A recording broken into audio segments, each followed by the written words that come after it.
मैं आपसे वही कहूंगा जो मैं जानता हूं, क्योंकि उसके कहने का ही कुछ मूल्य है। क्योंकि जिसे मैं जानता हूं, अगर आप तैयार हो तो उसकी जीवंत चोट आपके हृदय के तारों को भी हिला सकती। जिसे मैं ही नहीं जानता हूं, जो मेरे कंठ तक ही हो, वो आपके कानों से ज्यादा गहरा नहीं जा सकता। जो मेरे हृदय तक हो, उसकी ही संभावना बनती है। अगर आप साथ दें तो वो आपके हृदय तक जा सकता है। आपके साथ की तो फिर भी जरूरत होगी, क्योंकि आपका हृदय अगर बंद ही हो तो जबरदस्ती उसमें सत्य डाल देने का कोई उपाय नहीं है। और अच्छा ही है कि उपाय नहीं है, क्योंकि सत्य भी अगर जबरदस्ती डाला जाए तो स्वतंत्रता नहीं बनेगा, परतंत्रता बन जाएगा। सभी जबरदस्तियां परतंत्रताएं बन जाती। इसलिए इस जगत में सभी चीजें जबरदस्ती आपको दी जा सकती हैं, सिर्फ सत्य नहीं दिया जा सकता, क्योंकि सत्य कभी भी परतंत्रता नहीं हो सकता। सत्य का स्वभाव स्वतंत्रता है। इसलिए एक चीज भर है इस जगत में जो आपको कोई जबरदस्ती नहीं दे सकता, जो आपके ऊपर थोपी नहीं जा सकती, जो आपको पहनाई नहीं जा सकती, उड़ाई नहीं जा सकती। आपका राजी होना अनिवार्य शर्त है, आपका खुला होना, आपका ग्राहक होना, आपका आमंत्रण, आपका अहोभाव से भरा हुआ हृदय। जैसे पृथ्वी वर्षा के पहले पानी के लिए प्यासी होती और दरारें पड़ जाती हैं, इस आशा में पृथ्वी जगह जगह अपने ओंठ खोल देती है कि वर्षा हो। ऐसा जब आपका हृदय होता है तो सत्य प्रवेश कर रहे।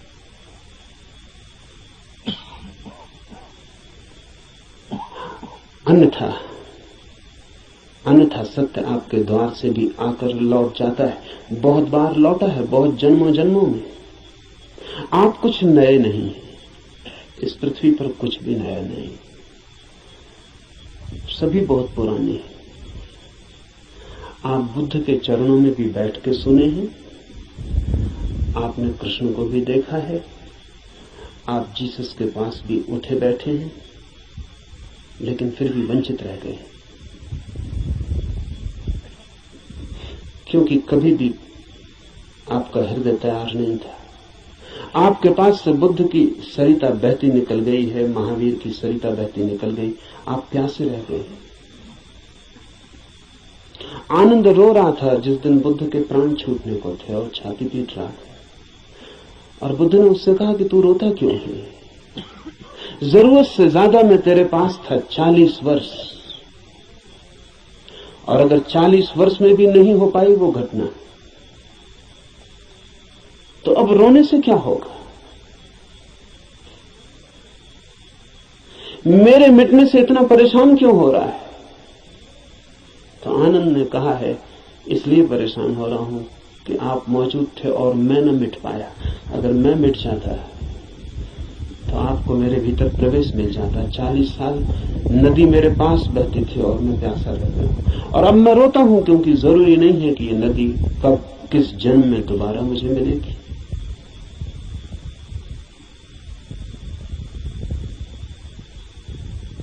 आप कुछ नए नहीं हैं। आपने बुद्धों को दफनाया, महावीरों को दफनाया, जीसस, कृष्ण, क्राइस्ट, सबको आप दफना के जी रहे हैं। उनकी वो हार गए आपसे। आप काफी पुराने, जब से जीवन है तब से आप हैं। अनंत अनंत यात्रा है। कहां हो जाती होगी चूक? बस यही हो जाती है कि आप खुले ही नहीं, बंद है। मैं तो आपसे वही कहूंगा जो मैंने जाना है। अगर आप भी अपने को एक खुलापन बना सके तो आप भी उसे जान लेंगे।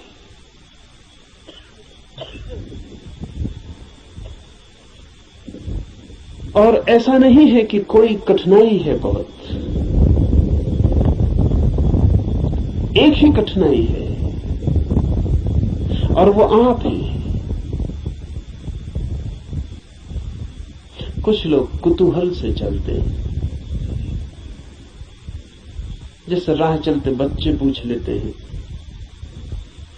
इस वृक्ष का नाम क्या है, और अगर आप उत्तर न दें तो तत्क्षण भूल जाते हैं कि उन्होंने पूछा भी था। वो दूसरी बात पूछने लगते हैं कि ये पत्थर यहां क्यों पड़ा है।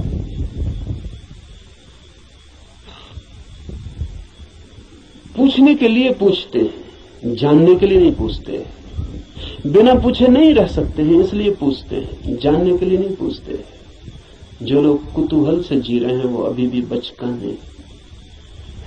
अगर आप ऐसे ही पूछ लेते हैं कि ईश्वर क्या है, जैसे कि कोई बच्चा राह चलती दुकान देख के पूछ लेता हो कि ये खिलौना क्या है,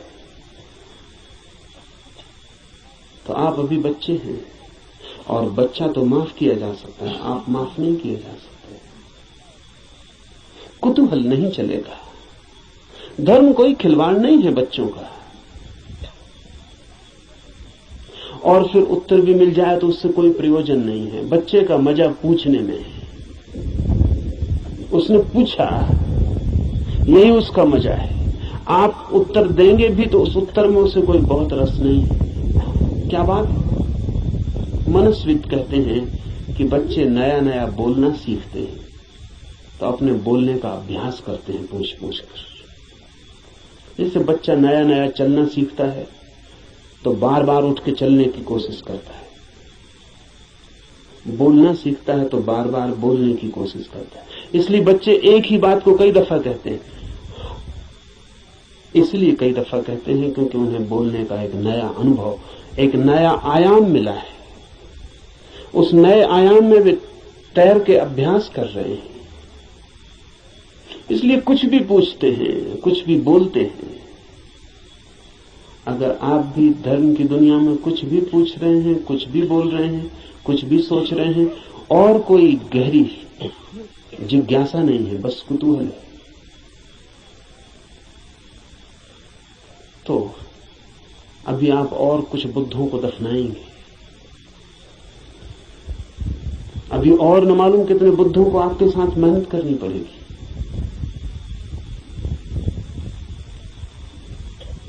कुतूहल से सत्य का कोई संबंध नहीं।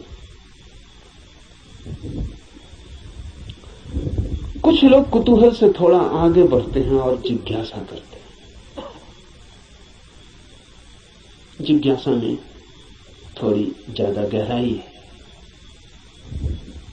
लेकिन बस थोड़ी ज्यादा। जिज्ञासा भी बहुत गहरी नहीं, वो भी उथली है, क्योंकि जिज्ञासा है केवल बौद्धिक। और बुद्धि भी ऐसी है जैसी खाज होती है, खुजलाएं तो थोड़ा रस आता है, ऐसा बुद्धि को भी खाज होती रहती। ईश्वर है, आत्मा है, मोक्ष है, ध्यान क्या है, करने के लिए नहीं। ईश्वर क्या है, जानने के लिए नहीं, चर्चा के लिए, बातचीत के लिए।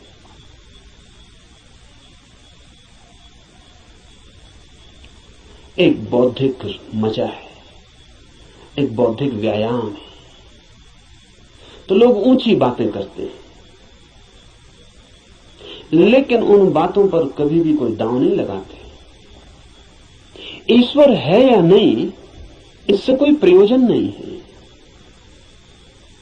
और ईश्वर हो तो, ईश्वर न हो तो वे जैसे हैं वैसे ही बने रहते हैं। ये बड़े मजे की बात है।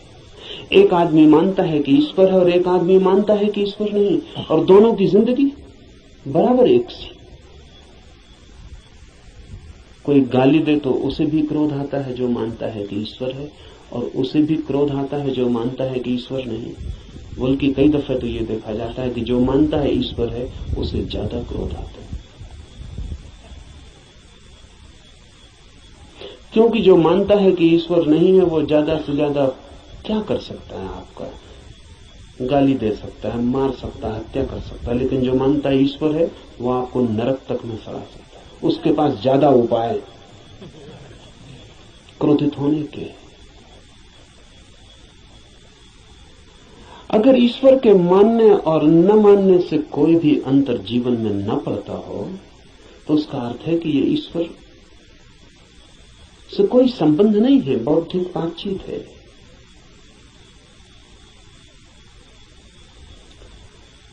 ऐसी जिज्ञासा हो तो आदमी दार्शनिक हो जाता है, चिंतन मनन करने लगता है, शास्त्र अध्ययन करने लगता है, बहुत सिद्धांत इकट्ठे कर लेता है, पक्ष में विपक्ष में सोच लेता है, वाद विवाद करता है, शास्त्रार्थ करता है, लेकिन जीता कभी नहीं।